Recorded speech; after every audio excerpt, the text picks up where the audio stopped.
Hola, bienvenidos a mi canal. Yo soy Alberto Vargas. Estamos ya desde la cabina, ya así desde acá, desde el estudio de Ritmo 96, donde usualmente siempre grabo estos videos. Ya estamos contando 14 días del mes de diciembre. Estamos a 10 días de Nochebuena y a 17 días de que termine el año 2021. Viene el 2022, el año que viene. Dentro de las cosas que están planteadas como cuestiones que vamos a ver, está la realización del censo en República Dominicana desde hace ¿cuánto? Creo que el último censo que se hizo aquí hace 10 años.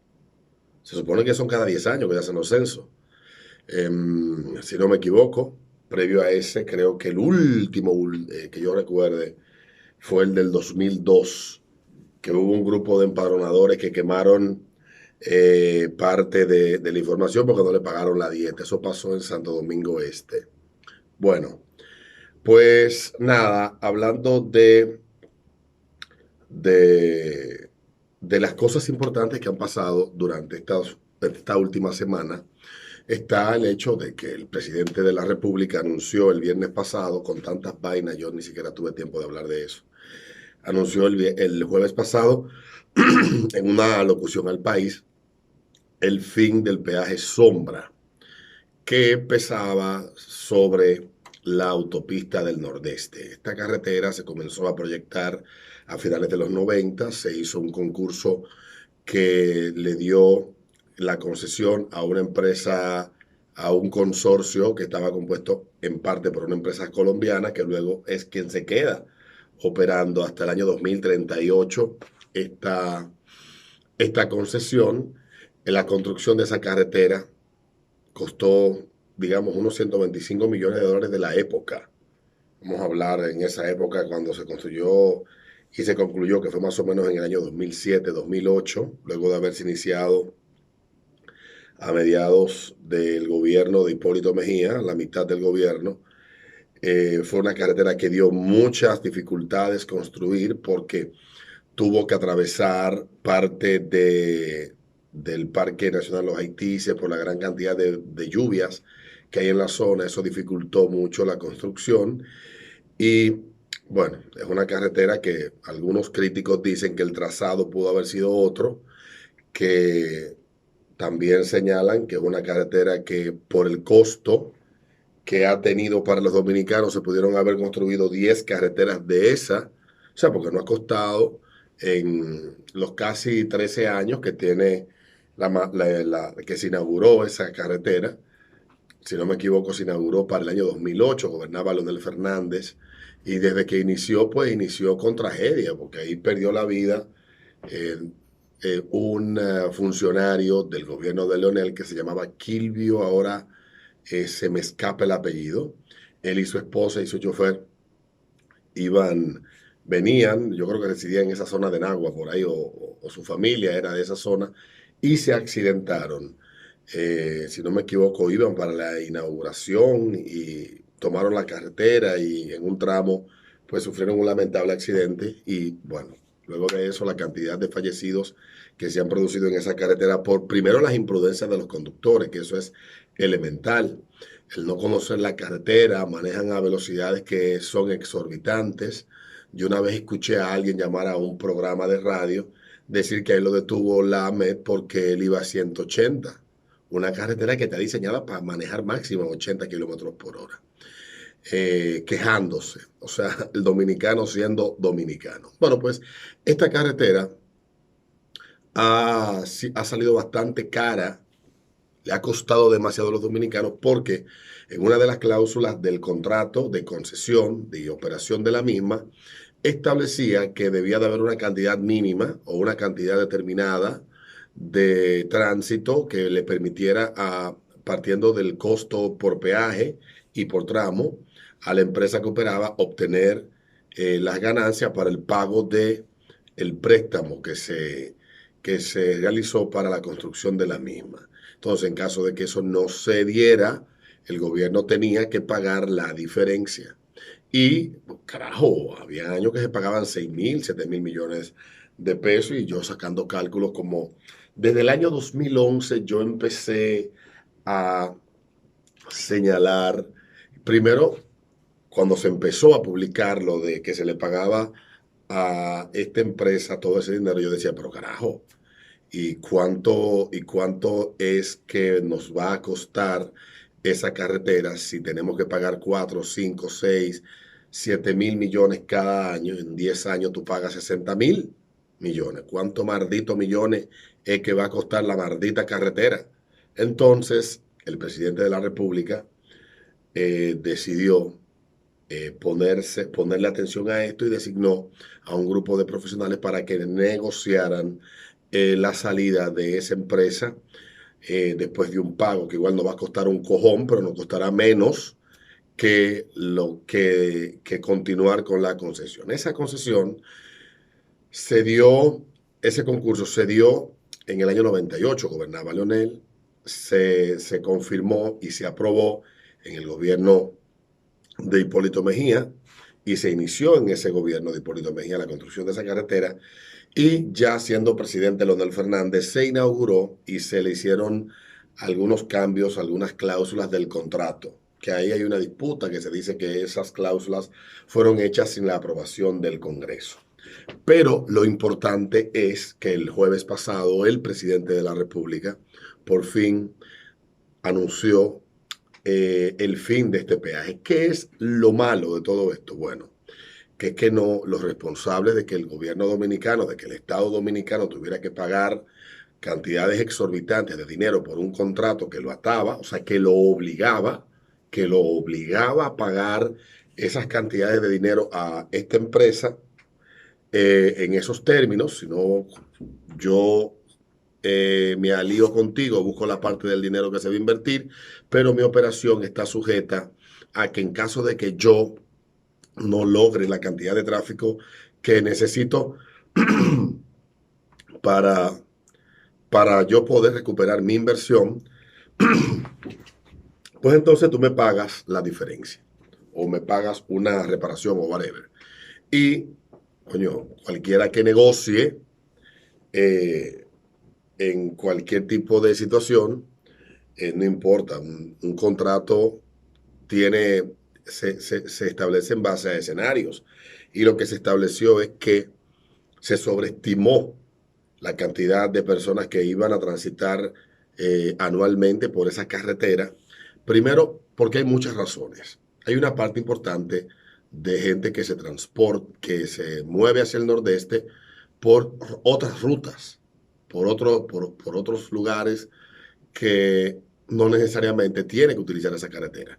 El polo turístico de Samaná, Terrenas y, a ver, las Terrenas, Samaná, Cabrera, Nagua, no mueven la suficiente cantidad de personas como para que se proyectara un superávit al primer año de operación. Cuando ese polo empezó a madurar y a crecer hace unos 5 o 6 años atrás. Eh, las terrenas tiene añales, tiene décadas ahí, pero cuando me refiero a crecer es que en números grandes, en fechas muy particulares, se desplazan cantidades enormes de personas de esa zona. Súmele a ello lo caro que es el maldito peaje y también hay que sumarle a esto de que no todo el mundo está interesado en hacer turismo interno. eh, y eso fue una sobreestimación que se hizo y se entendía o se explicó de que eso de pagar el peaje sombra nunca sería necesario. Y lo fue desde el primer año que entró en operación esa carretera. El presidente anuncia, bueno, el pago de 410 millones de dólares para ya salir de eso. Hay quienes están protestando, hay quienes dicen que, cuando señalo lo malo, hay quienes dicen que los responsables de esa horrible negociación deberían de ir a la justicia. Yo pienso igual. Yo creo que quienes se encargaron de negociar esos contratos, si es que son perseguibles todavía en la justicia, deberían de dar explicaciones. Pero no va a pasar, porque lamentablemente los dos responsables que se pueden sindicar de ese contrato son aliados del gobierno, los dos. Entonces, como dijo Paliza el otro día, eh, como el señor Paliza dijo, el gobierno no solamente cancela a los funcionarios y no los somete porque ellos respetan la independencia del Ministerio Público. Que el gobierno no somete por eso. Me imagino que por esto también no han movido un dedo para que sea el Ministerio Público Independiente que termine tomando cartas en el asunto. Bueno, lo importante es que esto va a cambiar, que la empresa, que me imagino que esto le va a dar algún fideicomiso, el que maneja los peajes del resto de las carreteras funciona bastante bien. Creo que esto pase al gobierno también simplifique el hecho de que los que usamos el tag en el vehículo del peaje, de estos peajes que son pasos rápidos, pues ya no vamos a tener que pensar en andar con menudo cuando vamos para esa carretera y ya se pudiera, me imagino yo, unificar todo el servicio de carretera en el país y utilizar los tags de, de pago, de pago electrónico, que a mí me funcionan bastante bien. Por otro lado, este fin de semana ha habido más protestas. En Alemania las protestas no han parado. De hecho, ayer hubo muchas protestas y se han visto una serie de situaciones y hemos tenido que leer un montón de cosas en, en torno a toda la locura en que ha devenido la, la situación esta del virus. Ya muchos medios empiezan a cambiar su tónica frente a esta pandemia. Todavía las grandes plataformas de redes sociales siguen en su intensa campaña de silenciamiento de voces que señalan eh, cualquier tipo de asunto que sea contrario al, al, a la narrativa oficialmente aceptada. En el caso de Alemania, de Austria y de Francia, que son países donde uno ha visto más compartirse imágenes de lo que está pasando en las calles de esos países donde sus ciudadanos se resisten a seguir siendo chivos, ovejas con las que se experimenta, me hizo a mí reflexionar a principio de año. A principio de año, cuando llegó el pinchazo mágico como la alternativa para resolver todo este problema, eh, hubo un montón de personas que inmediatamente, no solamente en República Dominicana, pasó en Estados Unidos, pasó en Europa, pasó en Sudamérica, Argentina, Chile, etcétera, Perú. Hubo un montón de gente que señaló, que señalamos, que ineludiblemente se iba a establecer una especie de obligatoriedad.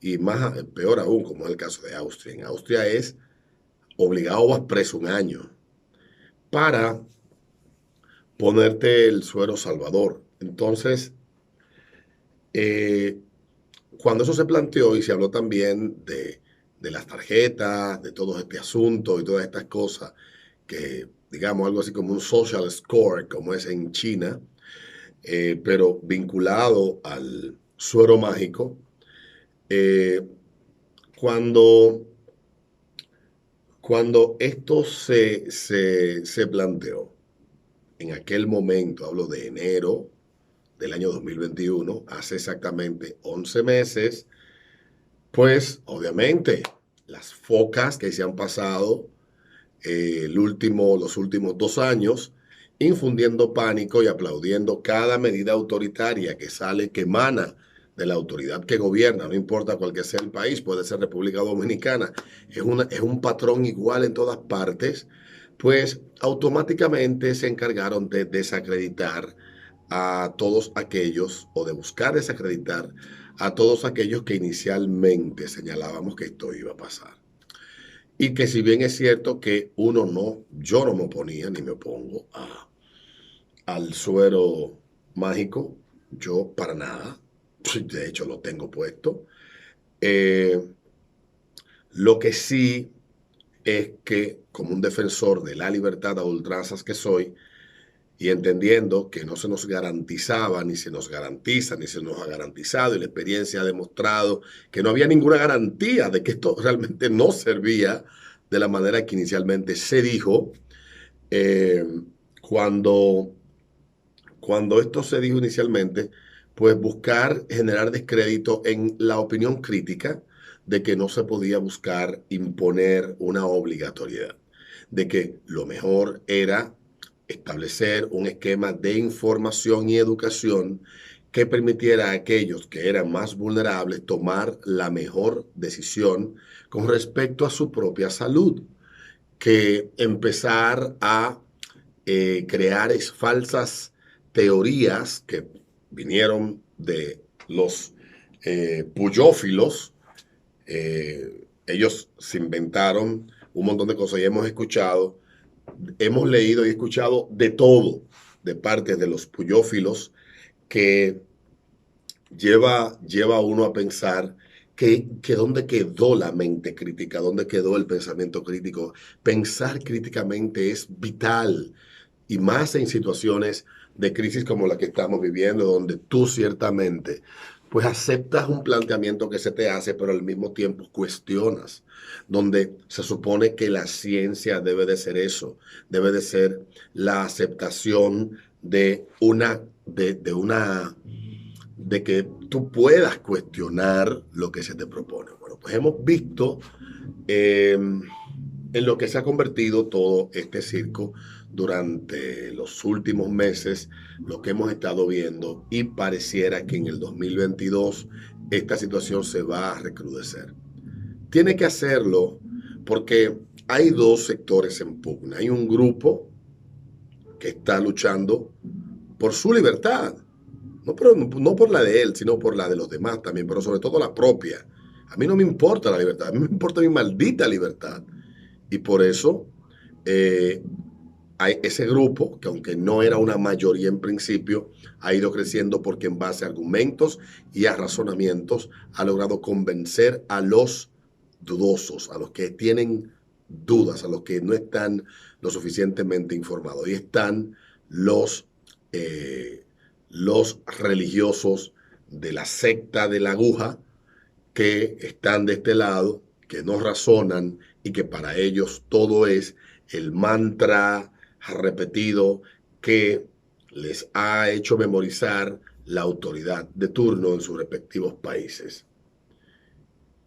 Y eso ha pasado con medios, editoriales, grandes periodistas, etcétera. Ciertamente el hecho de que se pueda tener diferencias con esto y que este grupo tenga diferencias con esto, no implica que los de este lado se blinden con su idea de que tienen la razón, porque no es blanco y negro. Hay una serie de matices. Y los de este lado están blindados también. Y en ese contexto no vamos a poder resolver el problema porque hay un tranque. Entonces, en el medio están los políticos y los dueños del producto, que son quienes están de alguna manera beneficiando de tener a estos dos grupos enfrentados. Y más que todo, hay una parte de los que están en el medio que son los que se están quedando con el dinero. Entonces, los políticos han aprovechado para sacar su lado, el lado que más disfrutan poner de manifiesto, que es el lado autoritario. Y entonces, mientras se le da todo esto a ellos y se venden de salvadores, nosotros cada día perdemos más libertades y admitimos con toda normalidad que se nos limite en nuestra vida, se nos limite nuestra vida en base a una supuesta excusa de que es para salvar nuestras vidas. Yo voy a seguir cuestionando a un lado y al otro, porque uno no puede blindarse y tampoco irse a las posiciones extremas. No podemos irnos a los extremos, porque cuando te vas a los extremos pierdes la capacidad de poder ver con claridad eh, una salida al problema. Y es que tenemos dos extremos enfrentados. Pero hay un extremo que es el que tiene el monopolio de la fuerza y que tiene el control del Estado, que tiene la capacidad de imponer limitaciones, de imponer restricciones. El otro solamente protesta, habla, cuestiona, señala. Este se impone. Se impone porque quien impone, el que está acá mirando para los dos lados, el político hijo de puta quien impone, le saca provecho a eso. Entonces, vamos a esperar que el 2022 la, vuelva la razón y podamos entender que ni la solución propuesta resuelve nada, ni la imposición de esta solución propuesta tampoco va a resolver, porque de origen, con lo que supuestamente se resuelve, no lo resuelve. Y eso tenemos que entenderlo todos. Nos vemos en un próximo video. Cuídate mucho. Si te gusta este video, dale like. Si no te gusta, no se ven los dislikes. Y cualquier mierda que vayas a vomitar, vomítala en tu casa. Nos vemos en un próximo video.